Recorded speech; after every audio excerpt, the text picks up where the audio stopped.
Hello दोस्तों, हमारे YouTube channel पे आप लोगों का स्वागत है। मैं हूं कमलकांत और अभी हम बात करेंगे अग्निवीर स्कीम के संदर्भ में। देखिए, जो ये अग्निपथ और अग्निवीर स्कीम जो बताई जा रही है, केंद्र सरकार की तरफ से ये स्कीम जो है सेना के लिए लाई गई थी और तीनों सेनाओं में इसे लागू करना था। लेकिन इस जो ये स्कीम है, इसका विरोध जो है देशव्यापी हुआ और आप देख सकते हैं कि बिहार में ही लगभग जो है कि आपको दर्जनों की संख्या में ट्रेनों को जो है कि जलाया गया है और ये दुर्भाग्यपूर्ण है।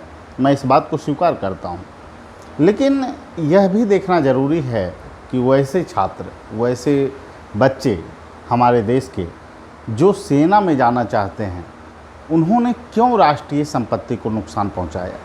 इसे गंभीरता से सोचने की आवश्यकता है और इस पर व्यापक मंथन की आवश्यकता है। ऐसा नहीं है कि आप मुद्दे को सिर्फ टालने पर काम कीजिए, इस पर बहुत ज़्यादा विचार करने की आवश्यकता है कि आखिर हमारे युवा अपने ही देश की संपत्ति को जलाने के लिए बाध्य कैसे हुए। केंद्र सरकार के द्वारा जो योजना लाया गया, मैं ये नहीं कह रहा कि ये मिशन सही है या गलत है, ये चर्चा का विषय है, इस पर वाद विवाद हो सकते हैं। लेकिन जो राष्ट्रीय संपत्ति का नुकसान हुआ, जो युवा के द्वारा ही अपने देश के ट्रेनों को जलाया गया, बहुत सारे यात्रियों को परेशानी हुई, फिर ऐसी स्थिति कैसे उत्पन्न हुई और इसके लिए दोषी कौन है। आज मीडिया तरह तरह की सवाल कर रही है, मीडिया युवाओं को कटघरे में खड़ा कर रही है, लेकिन इस प्रश्न को गंभीरता से सोचना होगा कि आखिर इसके लिए दोषी कौन है।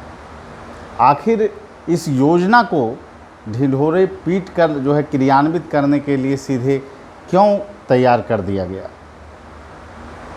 क्या यह योजना सेना में मजबूती प्रदान करेगी, और अगर हाँ मजबूती भी प्रदान करेगी तो ये आशंकाएं छात्रों को जो है उसको दूर करने के लिए सरकार ने पहले राय क्यों नहीं मांगा, इस पर भी बहुत बड़ा प्रश्न खड़ा होता है। सबसे बड़ा मुद्दा ये है कि जो अग्निवीर जो स्कीम है, इसमें सबसे पहले समझने की आवश्यकता है 17-18 वर्ष का युवा, वो जो लगातार दौड़ करता है कि आर्मी में जाएंगे, देश की सेवा प्रदान करेंगे, वो अग्निवीर जो स्कीम है, इस 4 साल की योजना है, इसमें जो है कि 4 साल अगर वो प्रशिक्षण की अवधि ही है 6 महीने का, और उसके बाद 4 साल देश में सेवा देना है और फिर उसके बाद वो हटाया जा सकता है, तो ये तो जॉब का जो आप अगर देखिएगा तो उसे तो वो जॉब समझेगा ही नहीं। सबसे पहली बात ये है कि जो युवा दिन रात मेहनत करके दौड़ में जो है कि सफलता प्राप्त करते हैं और देश की सेवा में जाना चाहते हैं, उनके लिए ये 4 साल का मात्र जो है एक ढंग से प्रशिक्षण का कोर्स ही हो गया है। 6 महीना सरकार प्रशिक्षण बता रही है, 4 साल का कोई जॉब होता है भी है, ऐसा परसेप्शन देश में खड़ा किया जा रहा है। और देश के युवाओं को से ही आज सवाल खड़ा किया जा रहा है कि आपने राष्ट्रीय संपत्ति को नुकसान क्यों पहुंचा। निश्चित रूप से ये गलत है, लेकिन युवा आखिर संवाद करे तो किससे करे। समस्या हमारे देश में बहुत सारी है। बीपीएससी का पेपर लीक होता है, मुख्यमंत्री के द्वारा कहा जाता है कि सारी गड़बड़ियां जो है कि अब समाप्त हो जाएगी, अच्छे ढंग से परीक्षा का आयोजन होगा। लेकिन यह सवाल सिर्फ बीपीएससी का नहीं है, बिहार के तमाम परीक्षाएं जो है भ्रष्टाचार के चपेट में। आज बिहार के युवा भी इन मुद्दों के प्रति पूरी तरह से जो है कि चिंतित हैं कि भविष्य को लेकर क्या होगा। बीएसएससी में करप्शन, बीपीएसएससी में करप्शन, क्या इस बात से इनकार किया जा सकता? क्या सरकारें आँख में आँख डालकर युवाओं से बोल सकती है कि हमारी परीक्षा प्रक्रिया सुदृढ़ है? और इसी तरह की जो चीज़ें हैं, उससे हमारे युवा और सरकार के बीच काफ़ी गैप हो चुका है, और इसी का परिणाम है कि आज राष्ट्रीय संपत्ति को भी जलाने में युवा जो है कि कोई बुराई नहीं समझ रहे। ये दुर्भाग्य है इस देश का, और यहाँ के राजनेताओं को यह समझना होगा कि ये जो देश के युवा हैं, उनके साथ कैसे सामंजस्य स्थापित किया जाए। पहले युवाओं को विश्वास में लिए बिना इतनी बड़ी योजना को आप कैसे लागू कर सकते हैं। उस योजना में खास करके अगर देखा जाए बहुत सारे तर्क दिए जा रहे हैं, लेकिन कुछ ऐसे भी प्रश्न हैं जिस पर कोई जवाब सरकार का नहीं। ये 4 साल की सेवा में अस्थायित्व की पहली प्रवृत्ति है। 4 साल के बाद वो क्या करेंगे उसके लिए आपने बहुत सारी चीज़ें आपने बता दिया, लेकिन पहला चीज़ है अस्थायित्व। दूसरा है राष्ट्रीय सुरक्षा से जुड़ा हुआ जो मुद्दा है, उसमें 4 साल के अगर पेशेवर प्रशिक्षण प्राप्त सैनिक अगर वो बाहर आएगा, अगर वो उसे कोई सेवा में नहीं जाएगा, तो वो गैर कानूनी गतिविधियों में भी संलिप्त होने के लिए मजबूर हो सकता है। इनडायरेक्टली सेना के मनोबल को भी तोड़ने का यहाँ पर प्रयास किया जा सकता है। तो ये सभी चीज़ें हैं जो युवा सोच रहे हैं कि आखिर 4 साल बाद मेरा भविष्य क्या होगा। तो ये स्थिति को आप बताने में पहले क्यों नहीं सफल हुए? आज आप युवाओं से संवाद इसको लेकर क्यों नहीं किया? आप छात्रों से मन की बात करते हैं, आपने देश के आर्मी की फ़ौज में जाने वाले युवाओं से अपनी मन की बात क्यों नहीं किया? यह भी बहुत बड़ा प्रश्न चिन्ह खड़ा करता है। और मीडिया जो सवाल खड़ा कर रही है कि 15 ट्रेनों को जला दिया गया यूथ के द्वारा, ये उपद्रवी तत्व हैं, मैं इससे इनकार नहीं कर रहा हूँ, लेकिन क्या मीडिया अब खुद से अपनी जो जिम्मेदारी है उसको तय करने का इस देश में काम की है? दिन रात जो है चैनलों पर हिंदू मुस्लिम जो है डिबेट किया जाता है। इस तरह की मानसिकता अगर आप देश में भरेंगे तो नफरत का ही वातावरण पैदा होगा। और देश में अगर रोज़गार को क्रिएट नहीं किया जाएगा, देश के युवाओं को अगर दिशा देने का प्रयास नहीं किया जाएगा, तो आंतरिक कलह से ही देश की बर्बादी होती रहेगी और इसको आप रोक नहीं सकते। इसीलिए सरकार को संवेदनशील होना होगा, युवाओं के साथ मिलकर उनके विचारों को समझकर उनसे लगातार संवाद कर देश को नई दिशा देने की आवश्यकता है। मैं सिर्फ इतना ही कहूँगा कि इस मुद्दे पर जो अग्निवीर स्कीम है, इस पर व्यापक समीक्षा की आवश्यकता है। इस स्कीम के संदर्भ में यह भी देखने की आवश्यकता है कि यह हमारे राष्ट्रीय सुरक्षा से जुड़ा हुआ एक अहम पहलू है।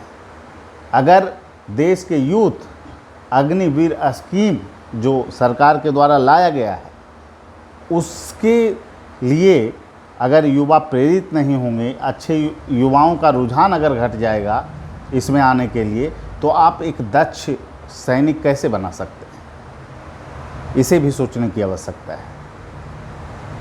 इसीलिए इस पर व्यापक समीक्षा किया जाना चाहिए और प्रधानमंत्री को स्वयं अपनी अगुवाई में एक टीम का गठन करना चाहिए। अगर ज़रूरत पड़े तो इस स्कीम को वापस भी लिया जा सकता है। लेकिन देश की युवाओं से अगर आप लड़ेंगे, देश की युवाओं को ही आप खलनायक के रोल को प्ले करने पर मजबूर करेंगे, तो यह देश का दुर्भाग्य होगा। आज मीडिया जिस तरह से देश के युवाओं का चित्रण कर रही है, ये मीडिया सवाल क्यों नहीं की? अग्निवीर स्कीम आने के बाद ये मीडिया ही क्यों नहीं सवाल की? सरकार के सिर्फ एजेंडों को लाना मीडिया का काम नहीं है। सरकार से वस्तु स्थिति को रखना, छात्रों की बातों को रखना भी मीडिया का काम है। और अगर इस देश में जो कुछ भी हो रहा है, जो भी कमियां हैं, उसको चौथे स्तंभ को, उन कमियों को दिखाना भी मीडिया का काम है। लेकिन मीडिया अपनी प्रतिबद्धता से लगातार हट रही है। और आज जो सवाल खड़ा हो रहा है कि क्या इस देश के युवा ही जो है उपद्रवी तत्व बन चुके हैं, यह तो देश का दुर्भाग्य होगा। आप ब्रिटिश काल में जो है कि देश के युवा जो अपनी आज़ादी के लिए उपद्रव करते थे, तमाम चीज़ों को करते थे, योजना बनाते थे और किस तरह से हमें आज़ादी मिलेगी इसका वो प्रयास करते थे। लेकिन एक स्वतंत्र देश में अगर ऐसी चीज़ें हो रही है, ट्रेनें जलाई जा रही है, तो इससे बड़ा दुर्भाग्य की स्थिति क्या होगा? और सबसे बड़ा जो प्रश्न चिन्ह खड़ा हुआ है कि देश की सरकार और युवाओं में संवाद का जो अभाव है, ये काफ़ी दुर्भाग्यपूर्ण है और चिंतनीय है। देश की सरकार को निश्चित रूप से युवाओं को अपने विश्वास में लेने की आवश्यकता है, जिससे प्रतिबद्धता के साथ देश में एकता और अखंडता को सुनिश्चित किया जा सके। ठीक है, इन्हीं बातों को रखना था और देश के युवाओं से हमारी अपील रहेगी कि राष्ट्रीय संपत्ति का नुकसान न पहुंचाए, लेकिन सरकार को भी सोचना होगा कि उनकी बातों को आप सुने, दरकिनार न करें। आज जो स्थितियां हैं उसमें छात्र करें तो क्या करें। आज बिहार के परीक्षाओं में जिस तरह से भ्रष्टाचार है, कोई सुनने वाला नहीं है, कोई नियामक एजेंसी नहीं है कि इस करप्शन को देखे, इस पर रोक लगाए, इस पर नकेल कसे। विभिन्न आयोगों की मनमानियाँ हैं और आयोग आदर्श उत्तर नहीं देती है। बीपीएसएससी में कोई उत्तर नहीं, रिजल्ट जारी कर दिया जाता है। तो युवा करे तो क्या। आपने युवाओं के लिए छोड़ा ही क्या है। युवा संवाद भी करे तो किससे करे। और इस स्थिति को देखने की आवश्यकता है। आप न्यायपालिका के द्वारा हर चीज़ का न्याय करेंगे तो सरकार बनी किस लिए है। और मेरी अपील रहेगी कि विभिन्न सरकारों को, चाहे वो केंद्र की सरकार हो या राज्य की सरकार हो, छात्रों के मुद्दे के प्रति प्रतिबद्ध हो और निश्चित रूप से विभिन्न परीक्षाओं में जो गड़बड़ियाँ हो रही है उस पर भी नकेल कसे जाने की आवश्यकता है। ठीक है, सभी लोगों को धन्यवाद, शुभकामना है और आशा है कि आप देश की संपत्ति को नुकसान न पहुंचाएंगे। और सभी लोगों को शुभकामना, फिर अगले वीडियो में मिलेंगे। Thank you.